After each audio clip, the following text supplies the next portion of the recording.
Ooh, hoo, hoo, hoo. This is a gloriously absurd article that needs no snappy introduction, people. Hillary Clinton calls Bernie Sanders sexist in new book. I know the kind of things he says about women. Yes, and we all know the kind of things your so-called husband does to women. Oh, my word, talk about lacking in self-awareness. Talk about those who live in glass houses shouldn't throw stones. Hillary Clinton has ripped her 2016 Democratic primary rival, socialist Vermont Senator Bernie Sanders, as a male chauvinist in a new book, hinting darkly that I know the kind of things he says about women and to women. Bubba Bill is somewhere laughing his ass off. The former Secretary of State insinuation is included in the forthcoming book Electable by NBC News Capitol Hill correspondent Ali Vitali, which focuses on the 2020 presidential campaign and the preponderance of female candidates who sought the Democratic presidential nomination that year. Ali Vitali sounds like such a meme-worthy name, doesn't it? Also, the irony of your book being called Electable and including the words of a woman who's never been electable ever. Beautiful. One of the subplots of the book, and I know some of you might think, whoa, Spoon, you're just going to let all of that slide? Don't worry, I'll get to it.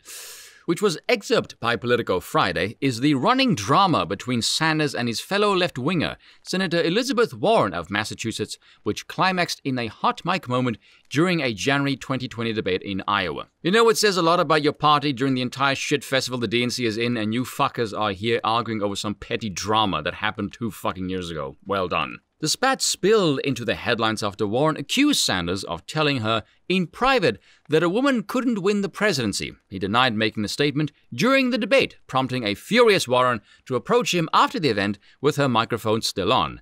I think you called me a liar on national TV, Warren told Sanders, who responded, "What?" after Warren repeated herself. Sanders tried to shrug her off, saying, "Let's not do it right now. You want to have that discussion? We'll have that discussion." Now, hold on to your hats here, folks, because I'm actually going to defend Bernie, mainly because I'm a horrible misogynist, even though I've said Le Pen should kick 7 shades of shit out of Macron and Queen Victoria was a total badass. I'm not exactly a very good misogynist. No, it couldn't have anything to do with the fact that Pocahontas over there has a track record of lying that could rival the frickin' FBI. So, accused is an interesting choice of words, as if Bernie committed some kind of a crime by saying a woman can't win the presidency. Now, let's look at that for a moment, shall we? Because I like being objective, and is he wrong? I mean, the 2 women who came closest to the presidency was Hillary Clinton and Kamala Harris, who's currently VP. Clinton lost twice, and Kamala crashed out of the 2020 race before she even got to the primaries of her own freaking state. I mean, let's look at the field right now, both Republicans and Democrats. Is there any female on either side that can even come close to rivaling Trump or DeSantis? No. I mean, the most recognized female right now for the Dems is AOC. Can you imagine Trump or DeSantis debating AOC? Pause to suppress erection. And we're good. Yes, I concur.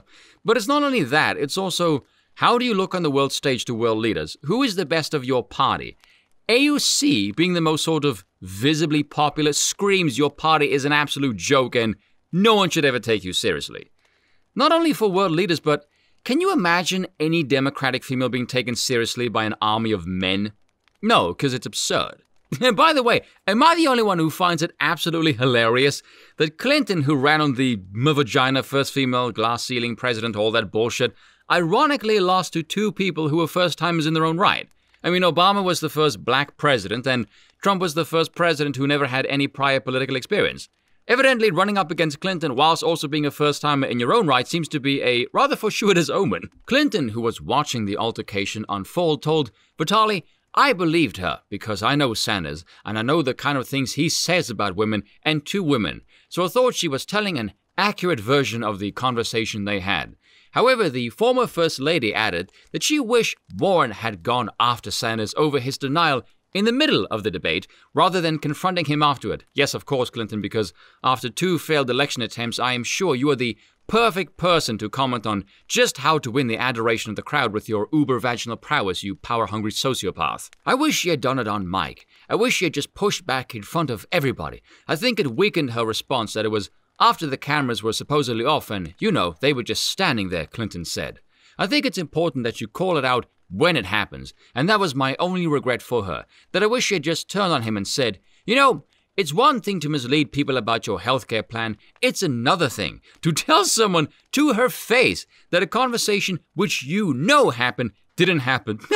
Oh yeah, you know it's all very well lying to the people about how you will fleece them with the healthcare plan, but how dare you call a woman's integrity into question? Ooh, you can just hear the humdrum of the shriveled old ovary's pulse. I mean, that would have been, I think, a really important moment for her. No, it wouldn't. Your failures have shown repeatedly that the whole girl power shtick is pathetic and short-lived, much like your presidential attempts. Clinton defeated Sanders for the Democratic nomination in 2016 following a tougher-than-expected fight for the delegates. Sanders again ran for president in 2020 and again came in second, this time to Joe Biden. During both campaigns, Sanders was accused of stoking a subculture of young male supporters dubbed Bernie Bros, who bullied and harassed women who did not support his candidacy. Oh, who fucking cares? It's not like the pro-vagina voters didn't go around calling anyone who didn't support the Clintonian wench sexist, so I think that one goes both ways. In March of 2020, after dropping out of the race, Warren told MSNBC that Bernie Bros had posted the home addresses and phone numbers of two women of color who had worked for or ran groups that had either endorsed her or not endorsed Sanders. Oh, now you suddenly give a shit about doxing. Get lost. The move, she said, led to an onslaught of online threats, which were probably just memes, let's be real, and knowing the left, probably not very good ones. When asked by host Rachel Maddow if the harassment issue was a particular problem with Sanders supporters, Warren answered yes. It is. It just is, she said. Here is an idea then. Try not to incur the wrath of the angry white male. You know, you could try doing what Trump did, which was court them, considering it's one of the largest voting demographics in the country, but then, you know, the leftists think that math is racist, which is rather amusing considering the weight of the statistic. But anyway, I thought I would just do this story because it was funny and stupid, and any story I can use to mock Clinton, I am going to take. So that'll be all for today, and I will see you all next time.